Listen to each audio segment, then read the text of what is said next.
On today's episode of Locked On Sooners, is Texas A&M once again trying to dodge the Longhorns when they get to the SEC? How about Oklahoma basketball head coach Porter Moser and some of his comments on the Caravan Trail? And of course, you could see Chris Plank in the house with us to talk a little Sooner softball and what their postseason path looks like. All of that on today's episode of Locked On Sooners. You are Locked On Sooners, your daily podcast on the Oklahoma Sooners. Part of the Locked On Podcast Network, your team every day.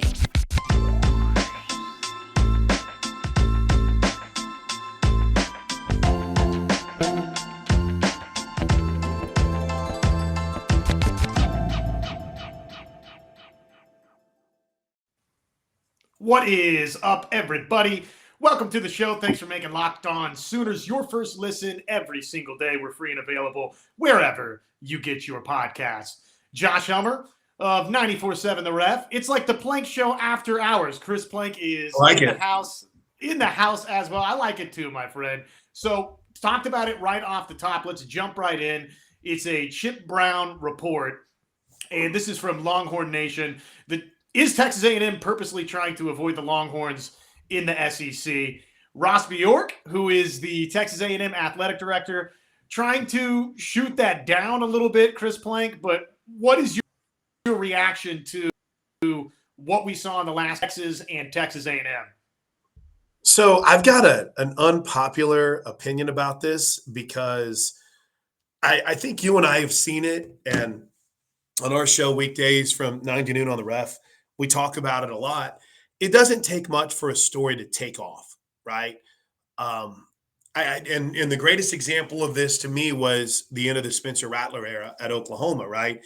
That final couple of weeks, whenever, he was not playing all that well. I mean, every story imaginable is, well, I heard he was mean to a kid at a restaurant. And I heard that he ignored. And suddenly, like, this wave of Spencer hate was generated from maybe on the field frustration, but just a few things that snowballed downhill and ran out of control, and not all of them were true. And we've seen that happen with a lot. I don't know, and I'm sitting here yelling in this office, so Drake Dyke is probably so mad at me, because I don't know if this is a situation where, Texas A&M really feels that way, or that everyone's so thirsty and hungry for them to feel that way now that Texas is officially coming. Now we'll take every little nugget and roll with it. It's like you and I, we talk every day, it seems like, about the SEC scheduling and what that might look like. And we'll take a little nugget, like, for instance, the report from Aaron Settles and them a couple weeks ago, or last week, where it's, hey, they're going to start talking about what it's going to look like. And we run with that. So, it means it's coming. There's a decision coming soon. So I want to believe that Texas A&M realizes how good this is for college football, for this new conference, which, again, SEC doesn't need any help. But part of the reason why they brought on Texas is because they want big-time matchups like Texas and Texas A&M to be played. I mean, that's they're going to play each other. It's going to happen again. So I don't think they're trying, and I don't want to believe they're trying to avoid them. But again, one little story can blow up because everyone's so passionate about wanting to believe that. I was so disappointed that Ross Bjork deleted his tweet. Yeah, I was looking all over for it too before you jumped on. I can't find it either. It is not on the interwebs anymore, where he had quote tweeted, and I don't know if you say that he basically dispelled the idea of that report, but it's going to be interesting. Let's talk about Oklahoma in just a moment and how the pod system might work out for them, who you want to see with Oklahoma in the SEC. But if it is the pod system as we're sort of led to believe, or we've heard a lot about, okay, well, if Texas and Texas A&M aren't in the same pod, that's all well and good for A&M if they are the party that doesn't want this rivalry played. You're going to see each other every other year, even if you're not in the same pod, and you're going to host each other every 4 years under that pod's format. So if you're, dipping, ducking, dodging, diving, if you're trying to go that route, you're going to see each other pretty quickly. So I don't know. Is there any chance, though, that it's actually Texas trying to use some back channels here, some media channels that still has some hurt feelings about the way A&M left, and it's the Longhorns that don't want to play A&M every single season? Boy, that would make for quite the storyline, right? Listen, I don't know if it's me getting older, Josh. I don't know if it's because my son's graduating, but like I think it's time to kind of let go of some of those beefs. I know we're never going to, right? But yeah, like you and I were talking about 98 Kansas State yesterday, right? And how you go back, Brent Venables just talking about 98 Kansas State and that team and how he never wants to be viewed like that. I feel like, and there's more to that story that we can get into later, but viewed like that, which was that any less than 100% of him was given, I think is the best way to put it, right? And so you see stories like that, and even he said, it's something that I'm challenged with every day, but I've learned from, I've gotten better. Beefs between Nebraska and Texas. I want to see those two teams play, right? I think that was one of the whole exciting reasons about the Big 12 when it was formed in its infancy. But yeah, I'm just of the firm belief that Texas has got to see how big of a deal this is for them and vice versa. And in laying all those storylines out, let's bury some hatchets, right? Maybe again, it's my old age, maybe so. But I don't know what we're doing by holding on to some of these grudges. Individual players on teams, I get that, right? If you think you were wrong. Fans, I mean, come on. It's time to get over anything with Texas and Texas A&M. And I mean this specifically for the teams, Josh, that aren't playing each other. And there's not many, right, as far as rivalries are concerned. Texas and Texas A&M are purposefully not playing each other. And now they're going to be forced to. And I think it makes sense for them to be in the same bracket. Pod, whatever you want to describe it as. I've always found the entirety of that situation and some of these types of reports, and whether or not Chip Brown's right or wrong or there's truth to it, we've kind of heard these rumblings for a while about A&M not wanting to play Texas when they joined the SEC.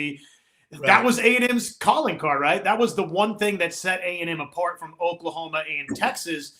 A&M was not, A&M was easily far and away third between Texas and Oklahoma when they were in the Big 12 conference. And the move to the SEC was fruitful for A&M. They're no longer that. If you today ask me to power rank those teams, I'm going to take Oklahoma 1. I'm going to take A&M 2nd over Texas. And there was no way you could have, with any confidence, said that before A&M went to the SEC. Having said that, the idea that A&M could wield that type of power to tell Greg Sankey and the SEC, hey, we don't want to play this game, and actually the SEC sign off on it, man, that part has fascinated me because I just live in a world where you and I talk about it so much on the Plank Show, which everybody, hey, tune into us 9 to noon, Monday through Friday on the Ref.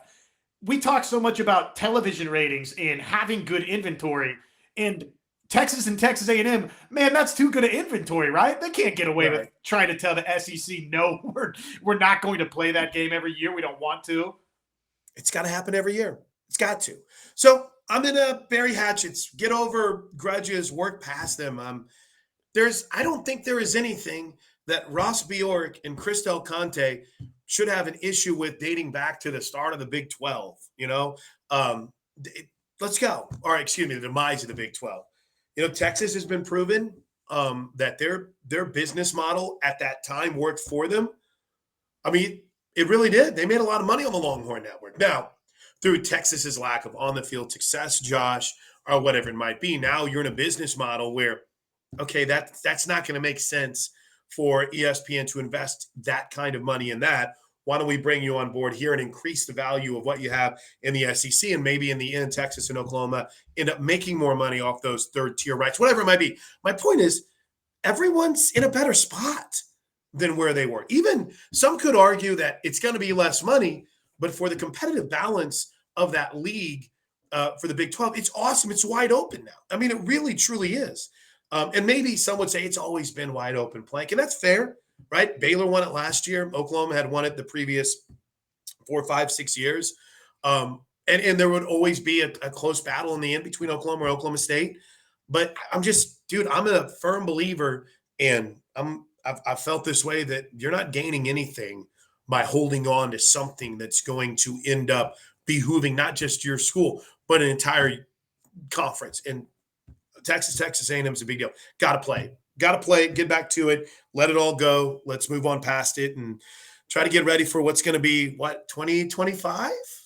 Well, that could be up for interpretation. I want to get your thoughts on Oklahoma and what you'd like to see in terms of their pod arrangement and their future in the SEC. Porter Moser, we talked about it right off the top. He had some interesting comments that I think we can discuss on Oklahoma's approach to recruiting moving forward now, at least for the moment, where we stand in this name, image, and likeness world. But before we dive into all of that, let me just tell you quickly about Built Bar. Imagine dipping your finger into that plastic tub of birthday cake frosting, and then you open your eyes, you realize it's only 150 calories, and it's got 16 grams of protein. That's exactly what it's like to eat a birthday cake puff from Built Bar.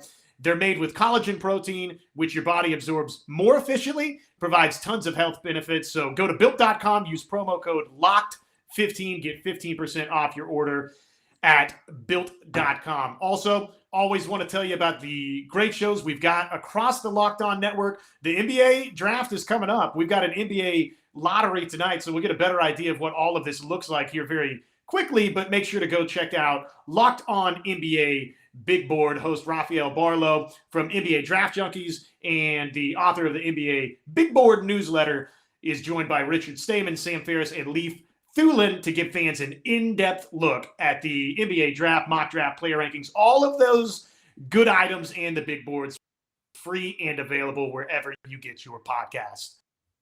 All right, so divisions in the SEC.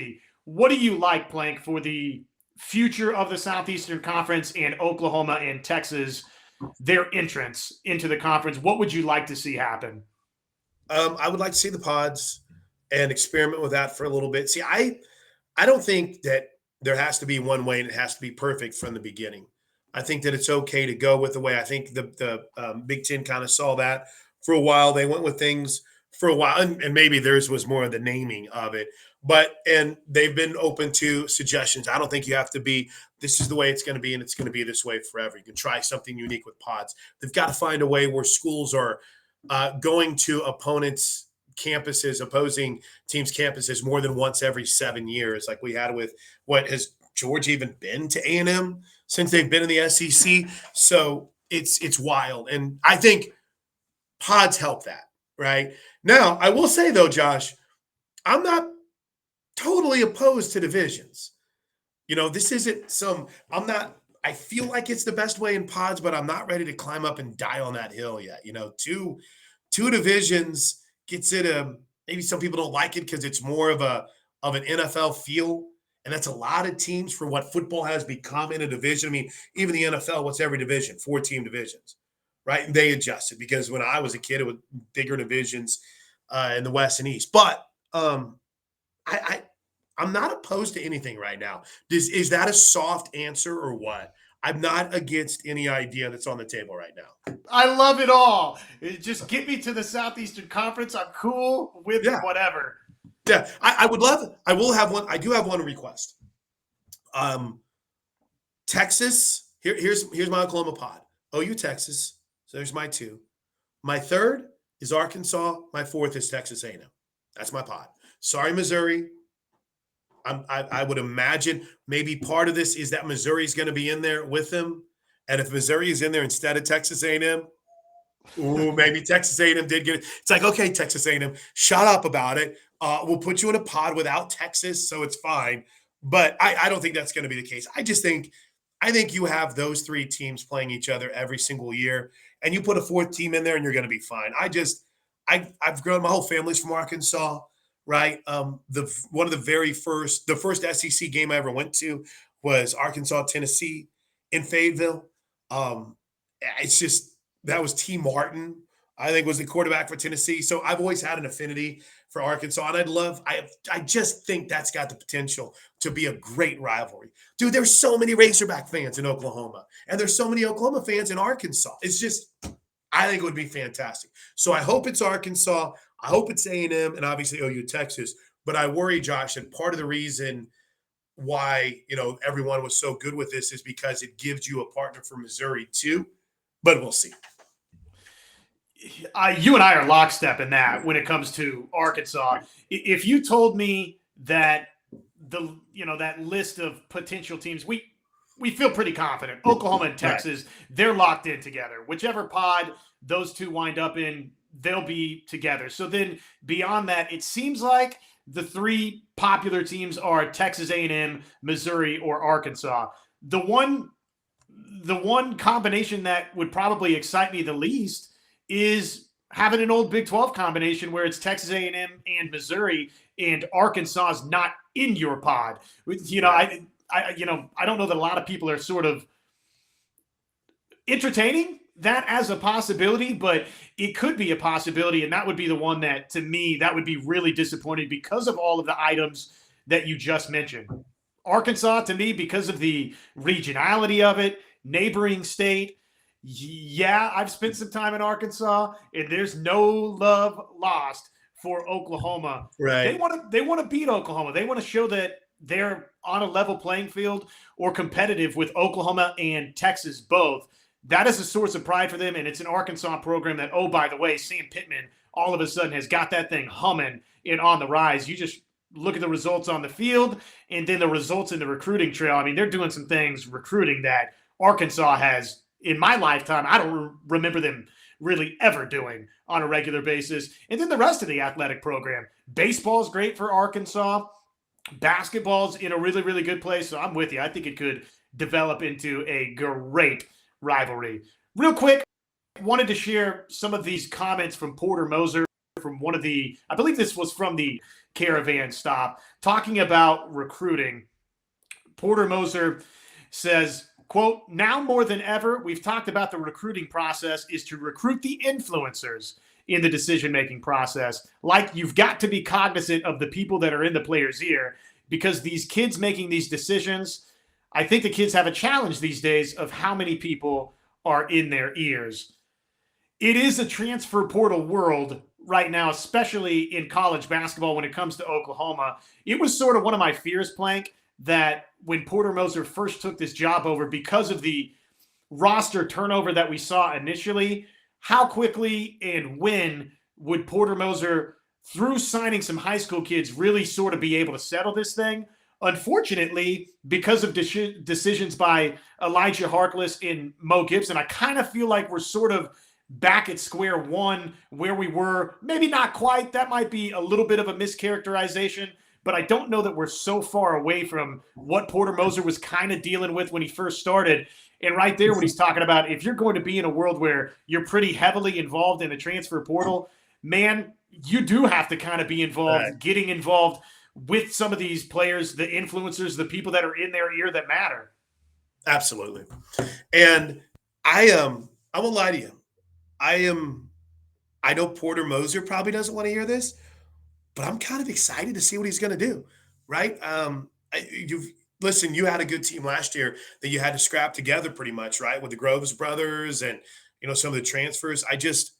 I feel like, Josh, it's going to be exciting to see what's in front of Porter Moser and what's in front of Jenny Bronchek. Obviously, Jenny's got a full cupboard coming back with some of the players for her on the women's side. Porter's got a lot of new blood. And I think with what we saw from Texas Tech this last year, even Texas, you can go out and you can put together a top 15, top 8 national championship contender in the transfer portal. I know it's late, but they've got some work to do, and I'm excited to see how it plays out for them. So this is dating us back, just a little bit here, but this was, again, the quote. Remember, the NCAA we thought wasn't going to get involved really with name, image, and likeness, the transfer portal, all of that stuff. We thought it was laissez-faire.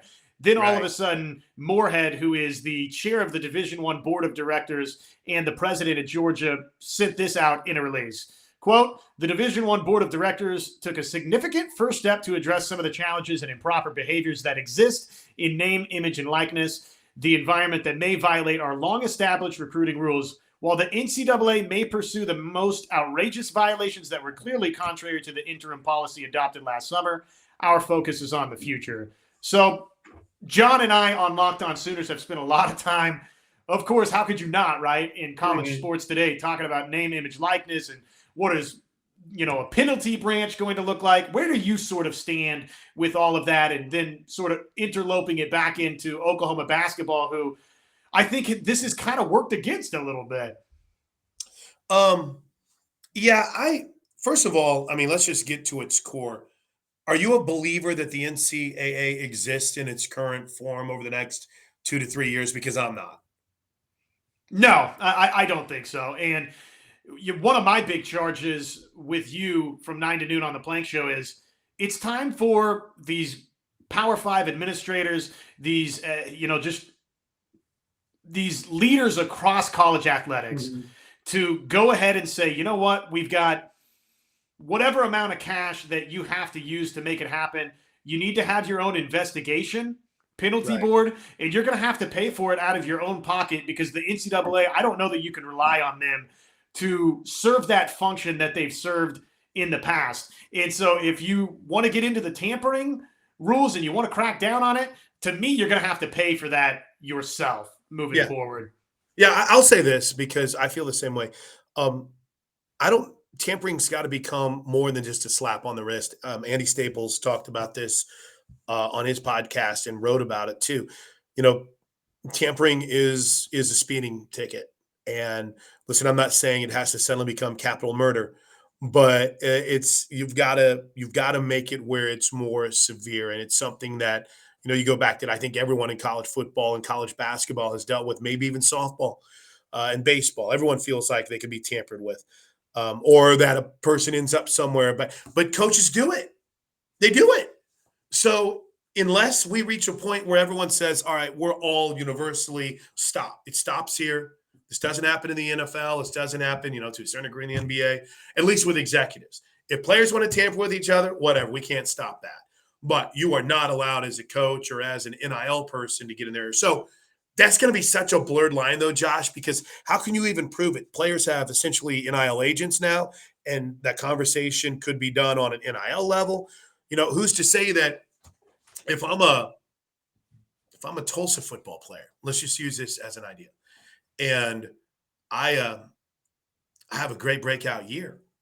Well, suddenly, maybe in Oklahoma State or in Oklahoma, and I'm just using this as a hypothetical, maybe got a couple of NIL brands that are like, hey, man, you're doing great at Tulsa, but man, if we could expand that reach beyond just Tulsa, and how about if, there's the opportunity to become the spokesperson for, I don't even want to name a company because I don't want to tie into it, but I mean that there's, and it could, I'm not saying it's illegal either. Just the whole idea is, man, it'd be great, if we could expand that brand too, and you get an NIL person in your ear. So my point is, the tampering issue is usually more for some of the mid-major schools, but now it's creeping into the Power Fives, and now it's creeping in to the Bamas, and you see it.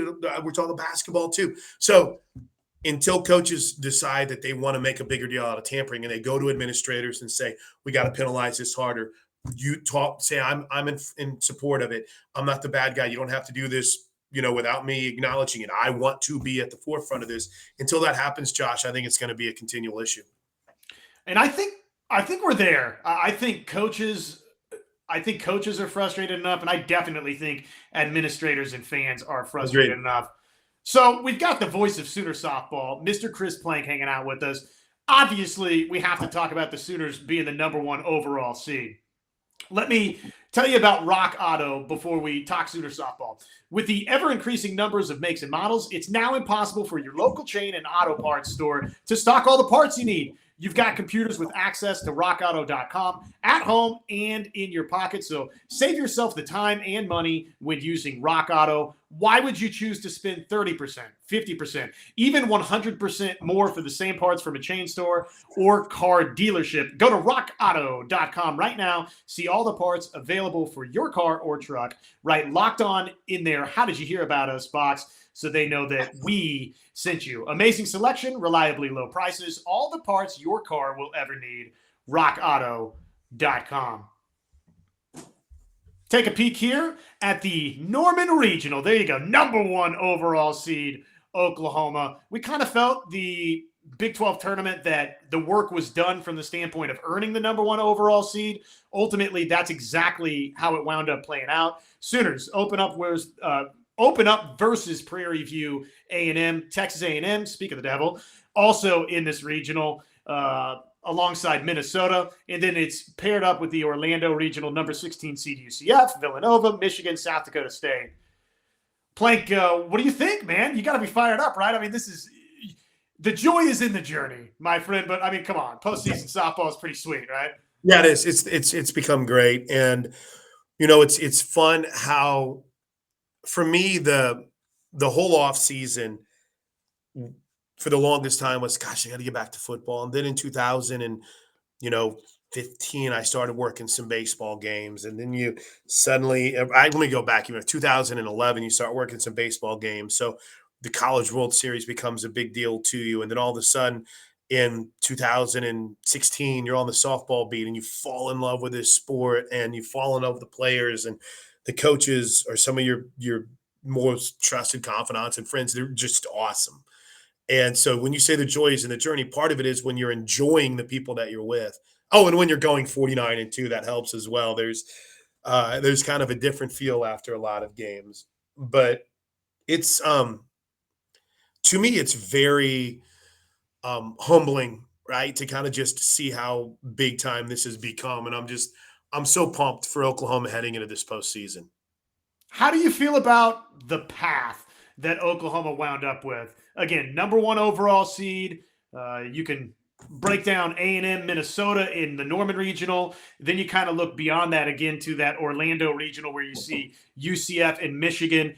How do you feel about how this thing shook out for Oklahoma as soon as you got that first chance to grab the bracket? I loved it because I think they got a challenging regional, but I don't think they got overly, I think, what's the term I'm looking for here?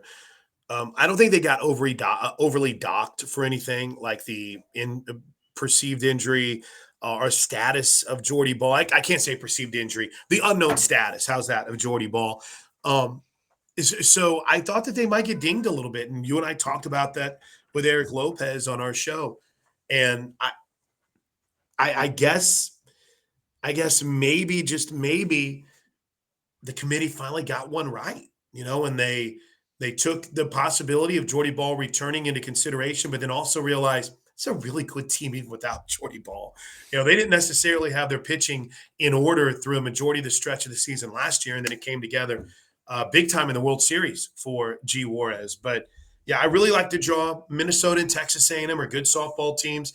A&M has ended its season in Norman in 13, 14, 15, and in 21 because they lost here but never played Oklahoma. They lost twice to Wichita State. So I'm feeling real good about the regional itself. Prairie View A&M is a great story.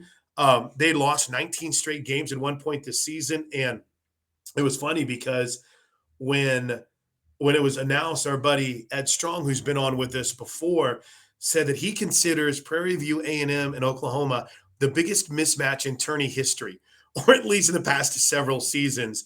OU is as strong of a 1 seed as I've seen since I've been paying attention to the sport. A&M was the longest of long shots to win the SWAC, which might be one of the second worst leagues in D1. And again, that's just the reality of where they are power-wise. So, again, you beat Prairie View. I'm sure they're going to come out and fight hard, but the Sooners should run rule them. And then you start getting into, all right, let's grind. We got A&M or Minnesota. All right, great. Let's do it again. I want this team out in 3, Josh. I want them boom, boom, boom, moving on. And I think that's what Patty Gasso wants. And I think they've got a great chance to do that with the very strong lineup that they pose. Well, and they ought to be incredibly motivated to go 3-0 in the regional after being dealt their only their second piece of disappointment in 2022, but losing to Oklahoma State in that Big 12 tournament championship game. They're going to be motivated to prove that that's not Oklahoma softball. That's right. So, Jordy Ball, what's your thought?